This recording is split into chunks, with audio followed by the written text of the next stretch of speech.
All right, so how did you get on with that challenge? Was it easy? Was it hard?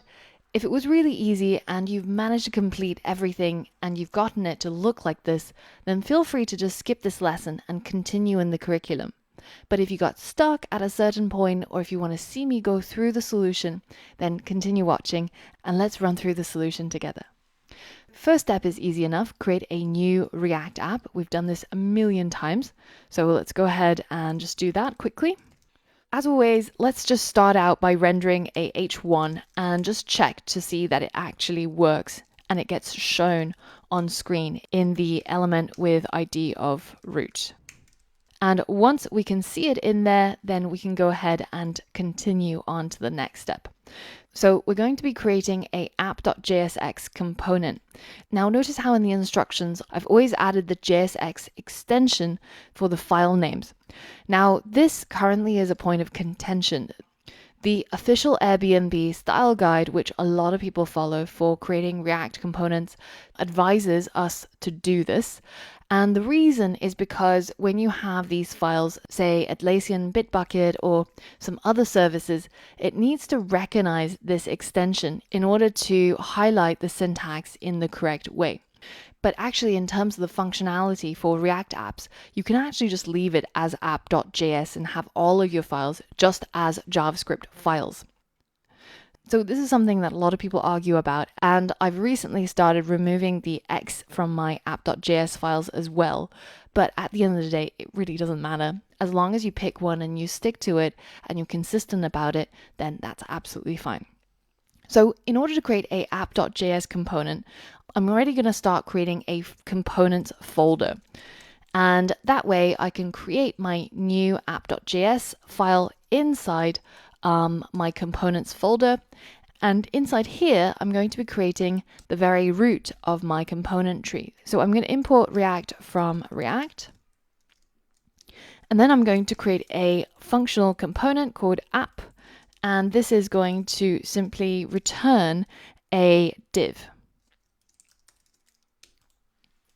And inside this div, let's just make sure that it works. Again, let's create an H1 called hello app to differentiate it from the old content. And then let's go ahead and export this as the default. So the only thing that we actually have inside this file is just our app function. So it makes sense to export it just as the default export. Now let's hit save and let's head back to our index.js. Instead of rendering our H1 hello world, I'm going to render that app component that we built just now. But in order for it to be recognized, we of course have to import it. So import app from ./components/app. And I'm going to leave off the JS at the end. Now you can see it's working because we can see hello app instead of hello world. So now we can tick off step 2. Step 3 is to create a header JSX component that renders a header element. Again, that means we're going to be creating a new component inside our already created components folder, and it's going to be called header.jsx. Now, inside our header.jsx, we're going to do all the classic things that we always have to do inside any component, which is to import and then create the component, which is a header function, and then we're going to export it as the default. The header is going to be inserted into the app component instead of the H1. And inside this header component, we need to render a header element and a keeper app name inside an H1. So instead of returning nothing, let's go ahead and return a header element. And remember that the HTML elements are lowercase and our custom components are always capitalized with Pascal case. So this way, React can differentiate when you are trying to use a custom React component versus when you're just trying to tap into the native HTML elements. Inside this header HTML element, I'm going to create an H1 element, and this is just going to say keeper because that's what I'm going to name my app. You might name it something else, it really doesn't matter, but now we're going to try and render this header component inside our app.js instead of this H1 right here. So let's go ahead and add this as a self-closing tag. And in order for us to use it, we of course have to import the header component from the ./header file. And now once we refresh our website, you can see that our header has gone in with all of the styling and all of the bells and whistles. And the reason for this is because inside our public folder, we've got a styles.css file, which says that the header elements should always have a yellow background. It has this margin padding and the box shadow at the bottom. The H1 elements inside a header component should have this color and the McLaren font family. So we're seeing all of these styles being applied just because we are using the same HTML elements which are being targeted in our CSS. If in your case you don't see the styling being applied, then it might be because you're actually not using the elements that are being targeted in your styles.css. If this was something that you got stuck on, then it might be a chance to go back to your code and see if you can continue the challenge with this knowledge in hand. Now that we've completed step 3, it's time to move on to step 4. And step 4 is to create a footer component that renders a footer element to show a copyright message with a dynamically updated year. So let's go and create a new footer.jsx and do all of the housekeeping. And in terms of the footer, all we want to return is just a simple paragraph element. But the paragraph element is hopefully going to write some text dynamically. So it's going to say something like copyright, and then maybe you can add in the copyright symbol if you wanted to. You can either copy it from here, or you can search in Google for the copyright symbol and just copy it from here. Either way, you should be able to get that symbol. But the important part is that in the instructions, we mentioned that we wanted a dynamically created year. So instead of just typing in 2019, in which case it's going to be out of date pretty soon, and there are developers who feel really strongly about hating on websites that don't have a dynamic footer. There's even a website created called updateyourfooter.com so that you have a dynamic timestamp. And they've got JavaScript snippets, PHP snippets, basically trying to encourage web developers to always use a dynamic year in their footer. So we already know how to create a dynamic year, right? We create a new date object with JavaScript, and then we use the getFullYear method. So let's go ahead and apply it in our code.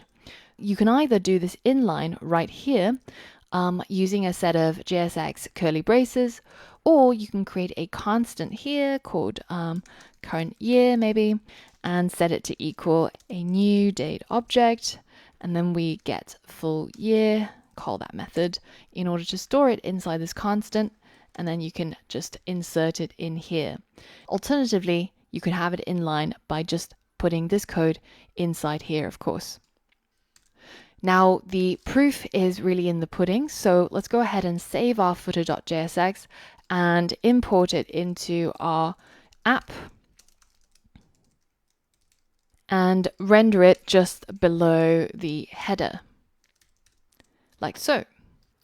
And if you have the same appearance as I have and you're miffed as to how can I get it down at the bottom, how can I get it this particular color, well, it's probably because we're not actually applying any styling to the text in our footer. So in order to investigate, you can head into the styles.css and see how these styles are being targeted. So for example, notice how we've got a position absolute text align center, which should theoretically center a HTML element, but notice how that is targeting a footer HTML element. And also the text color of this kind of gray color that you see here is targeting paragraph elements inside a footer element. So it's really likely that you might have had the same problem because it's very easy enough to just render a paragraph tag. But if you're not getting the styling, it might be because you're not wrapping it inside a footer element, which is what is used inside the styles.css in order to convey all of this styling, the centering and the color, etc. So that's a common source of confusion. But now we've completed step 4, and all we have left is to create a note component and style the note component. The note component is probably going to go in between the header and the footer in the middle here. So let's go ahead and create this new note.jsx component, import React from React, export it as the default, and let's think about what it is that we need to write in order to create a new note. So we want to have a h1 and a paragraph, which is going to denote the title and the content stored inside a div group. And this is a very common way of grouping a component using a single divider, right? Let's go ahead and add an h1, which we'll just call, this is the title. And then let's add a paragraph. This is the content. And it doesn't really matter what you put in here as long as you've got some content that can be shown on screen. Now let's go into our app.js, import our note, and add it in between the header and the footer. So here it is. But why does that not look like this? Well, we need to look for clues inside the stars.css. Here, you'll notice that there is a class style called note, and it defines things such as a box shadow, a border radius, padding, and how it should be arranged. And then we've also got styles for h1s associated with the note class, paragraphs associated with the note class. So it seems like we need to apply this class style to our note component. This is a quick tip. You might think that you can actually apply the style inside your custom component. You might say something like class name. Remember, that's the React way of targeting a particular CSS class. And class name equals note, right? But unfortunately, this does not actually do what you expect it to do. That note style is not, in fact, being applied. And we're going to learn about this a little bit later on when we learn about React properties. But essentially, whenever you're applying a HTML attribute such as class name or style or onClick or all of those things, they shouldn't go into your custom component. So the components that you've created, like note or header or footer.